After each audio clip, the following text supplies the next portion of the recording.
É isso aí. Mete aqui, pô.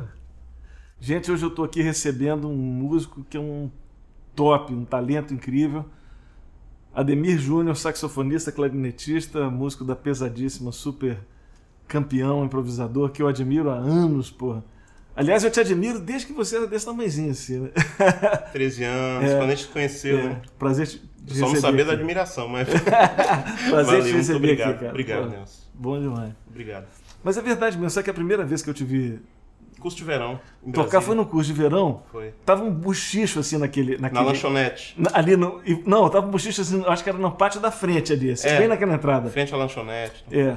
E aí você tava em cima de um banquinho tocando um sax. Não sei se era um sax. Acho que era clarineta. Não, o clarinete você já arrasava. Mas eu lembro que tinha um negócio de um sax baixo que tinha aparecido lá. Ah, tô lembrado disso. Tá lembrado disso? É um sax baixo do BGP. Que era deste tamanho. Os caras armaram um banco. Eu falei, bicho, deixa eu tocar. Foi mesmo. Eu foi vi mesmo, isso. Tô lembrado disso. Um barato. E aí eu lembro que eu fiquei olhando e falei, pô, quem é esse moleque aí, pô? Aquela nova, O sax, naquela época, acho que era maior que eu. O barito. Com certeza. O baixo, né? O baixo. É um sax do BGP. E aí o Idris chegou pra mim e falou, pô, mas você já viu esse menino tocando? Idris, tô falando do Idris Buduyuar, pra quem não conhece, super saxofonista. E aí, já viu esse menino tocando? Eu falei, não, cara, deixa eu ver. Aí, toda hora você tava ali, você gostava de tocar ali no meio da rapaziada. Você era moleque, né? Você era... eu tinha 13 anos nessa época. Foi um curso, assim, um momento da história, assim, na minha vida que marcou mesmo. Foi um divisor de águas. E você já tinha se decidido a ser músico, a viver de música desde aquela época? Com 10 anos. Com 10 anos? Com 10 anos, com 7 anos eu peguei a primeira aula com meu pai. Teu pai é músico? Meu pai é músico. Ele foi clarinetista da banda da polícia. E eu quis tocar também, porque eu via sempre ele tocando em banda sinfônica, tinha uma banda sinfônica da escola de música, na banda. Então eu sempre via aquelas partituras lá e aquilo me chamava atenção, né? Falei, poxa, meu pai faz isso, sustenta a família, por que eu não posso também, né? Aí fiquei com esse negócio na cabeça, aí pedi pra ele me dar uma aula. Papai, eu queria aprender música também e tal. Eu lembro da primeira aula, só que eu não levei muito a sério até os 10. Tocava uma vez, mas esse período importante foi que ele deixou pra mim o solfejo. Me ensinou a solfejar as notas, as alturas. Olha que bacana. Escala maior mesmo, as coisas simples.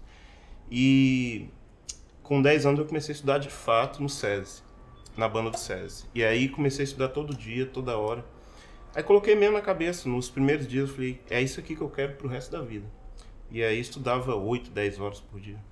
Não é à toa que você toca assim. Deixa o moleque estudando 10 horas por dia. Nessa época que eu conheci o Idris, eu tinha uma técnica já boa. Já estava funcionando tudo, tocando tudo. Mas ainda não estava nem encaminhado para a qualidade sonora, nem a qualidade musical. Tinha dedo, né? E porque eu estudava muito método. Todo dia estudando método. Essas lições assim das mais corriqueiras.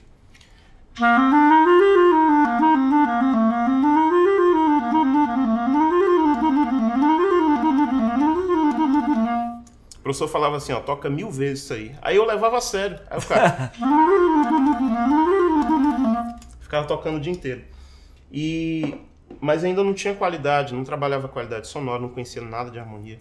Quando o Idris quando eu conheci, né, o divisor de águas foi ler o método, porque eu não sabia como que era o jazz funcionava, e aí ele explicou como é que é a articulação do bebop. Falou assim, não é pra tocar assim, é pra tocar.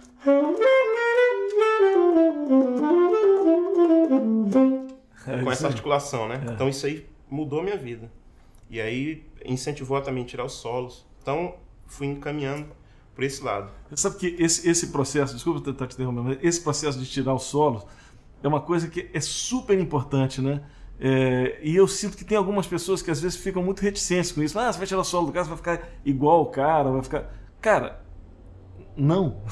Não tem como. É a mesma coisa que um escritor. Vamos supor, o cara é um escritor. E aí o cara lê outros autores e por causa disso ele vai passar a pensar igual outro cara ou escrever igual outro cara. Não, o cara tem a personalidade dele, ele só vai agregar mais vocabulário, mais... Né? Porque a sua personalidade, ela tá o tempo inteiro lá contigo, desde o seu nascimento. É lógico. Só que ela é formada de quê? Ela é influenciada pela família, é influenciada pelos estudos na escola. No caso da música, você aprende linguagens, a improvisação é uma linguagem. Então você não vai começar a pegar um instrumento e começar a tocar o que você quer. Porque você não vai conseguir encaixar isso nos estilos. Exatamente. E aí você aprende a linguagem. Né? Exatamente. Dos mestres que fizeram o que você deveria estar buscando fazer. Né? Exatamente. E você tem um trabalho com improvisação muito forte, né? Você tem um blog sobre isso. Agora tem site. Um canal, um site, que você fala muito sobre improvisação, né? Sim, sim. Eu mergulhei muito nessa questão. Fui muito influenciado por isso. E a questão de ter tirado muitos solos também. E mergulhar... Eu percebi uma coisa quando eu escrevi os solos, que você consegue perceber em cada nota, em cada articulação, em cada passagem do músico, um pouco da alma dele. Exatamente. Você pega o timing do cara. Pega o timing. E já aconteceu comigo, pelo menos aqui no Brasil, porque os meus ídolos de fora eu praticamente nunca conheci. Mas os daqui do Brasil, quando eu conhecia, parecia que eu já conhecia há muito tempo, por causa da música. Olha que barato. A personalidade está lá na música o tempo inteiro. Tempo todo. Então, você consegue perceber coisas muito... É muito difícil até de explicar, mas você pesca isso. E eu sinto também que na coisa da transcrição tem uma coisa que é bacana, que é o seguinte: quando você transcreve a primeira música, primeira vez que você transcreve alguma coisa, dá um trabalho doido.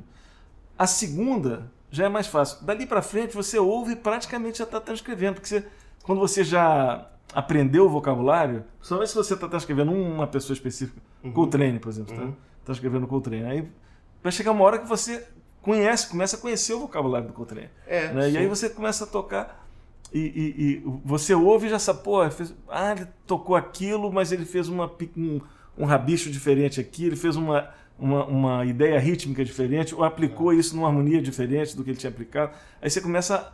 E aí eu acho que aí é que a gente aprende de fato o vocabulário, né? Aí que a gente aprende...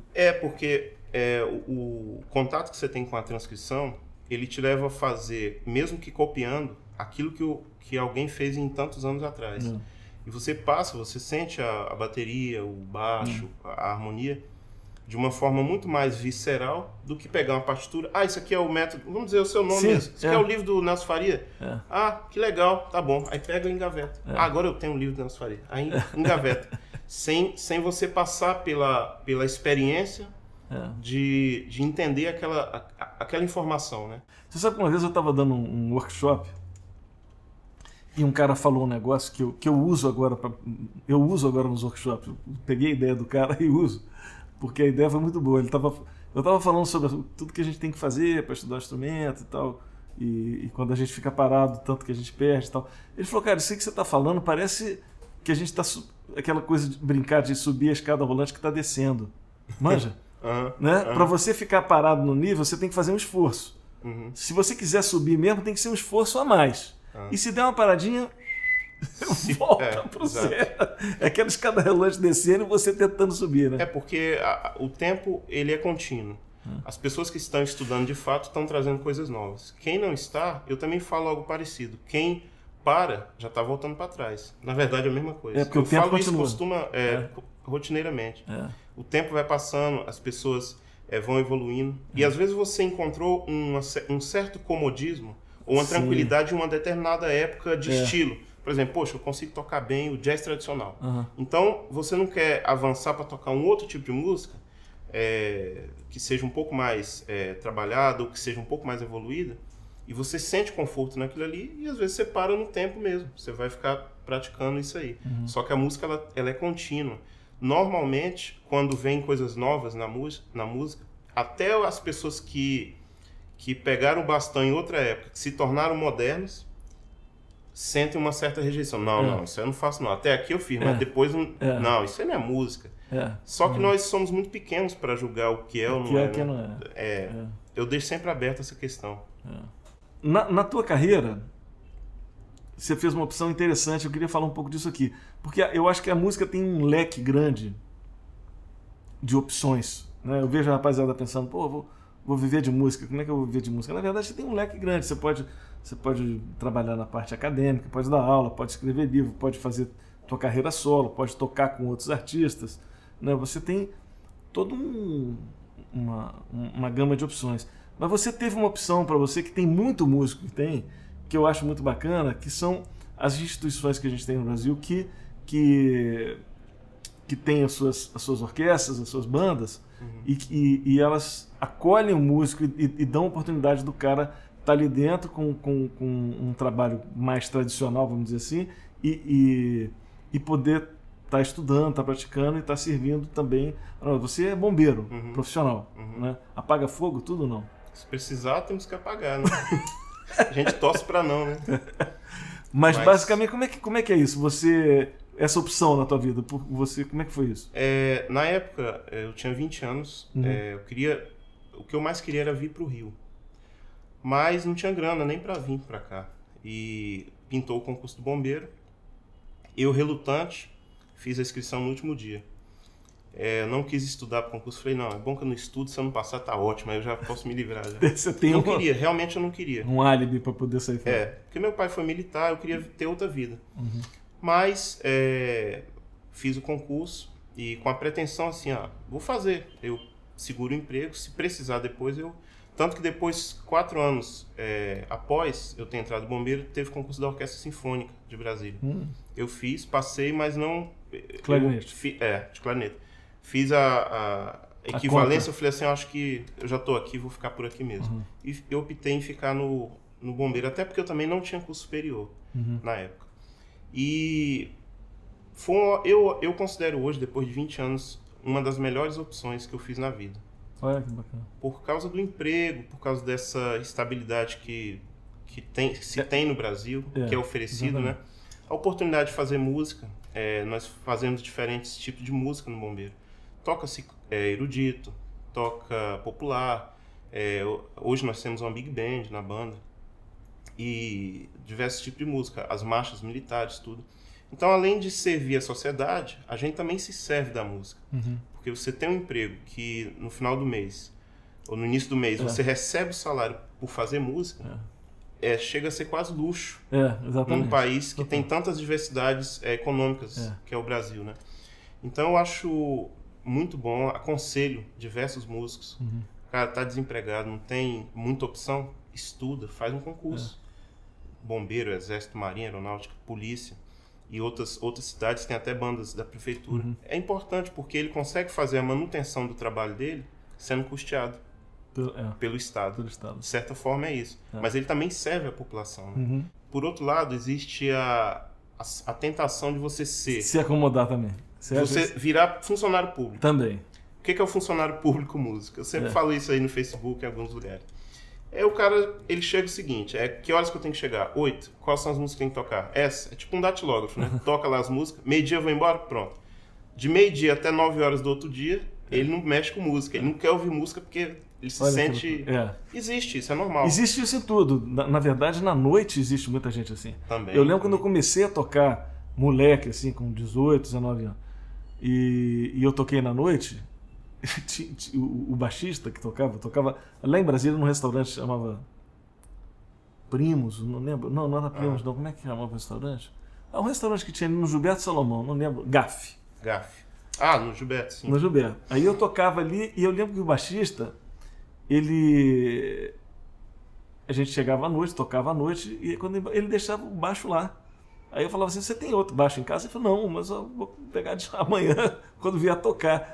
Pô, que loucura, né, cara? E eu era moleque, e ele era mais velho, e eu ficava imaginando, cara, eu não posso ficar muito tempo aqui, porque isso pode me envenenar, né? Isso pode me... eu lembro que foi uma coisa bem clara para mim, assim, o cara que deixava o instrumento no local de trabalho, né? Com o tempo eu vim analisar isso, no início você fica um pouco chocado com isso. Mas depois eu entendo que a música, como você falou, ela serve para determinados tipos de pessoas, de áreas. Então, ela às vezes destina você para ser um empregado, um funcionário. Ou seja, você se vale da música pela profissão. Outras pessoas se valem da música pela arte. Outras pessoas se valem da música pela espiritualidade. Então, pode ser que as três situações estejam numa pessoa só, às vezes só uma. É verdade. Cara, eu quero tocar, ganhar meu salário e ir embora e pronto, sustentar minha família, não quero mais saber disso. Vou até contar uma história do meu pai, se ele tiver... Ele vai ver, com certeza. Quando eu tinha uns 12 anos, meu pai chegava assim, cansado, tocava formatura na banda da polícia, 1h, 2h da tarde, eu tava animado, né? Papai, vamos estudar. Eu não quero saber desse negócio, não. Não quer saber desse negócio, não. Porque, poxa, ele passou a manhã inteira em pé. Em pé, no sol, aquela coisa. Quando eu chegava em casa, queria descansar, né? Não, agora stop, né?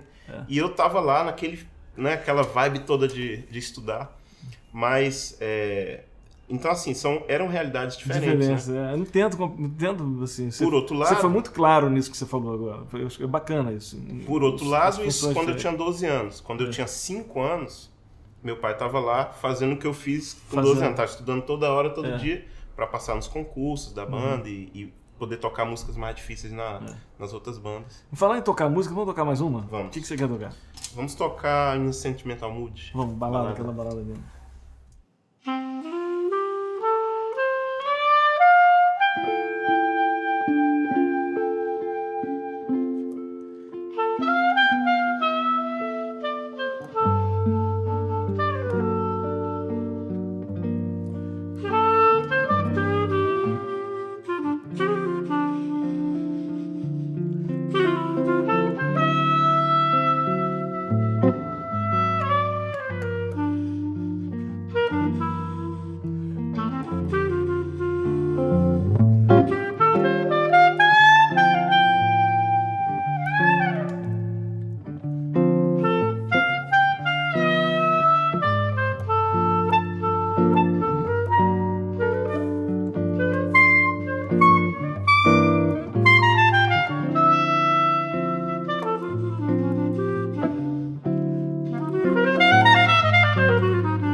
É isso aí, cara. Isso aí.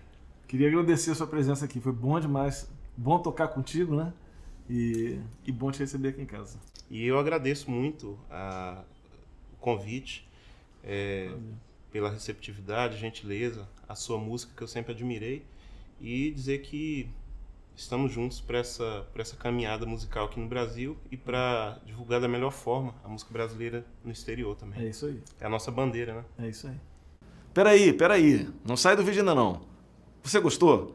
Então não esquece de curtir o vídeo, de se inscrever no nosso canal e deixar um comentário. Quero saber sua opinião. Abraço.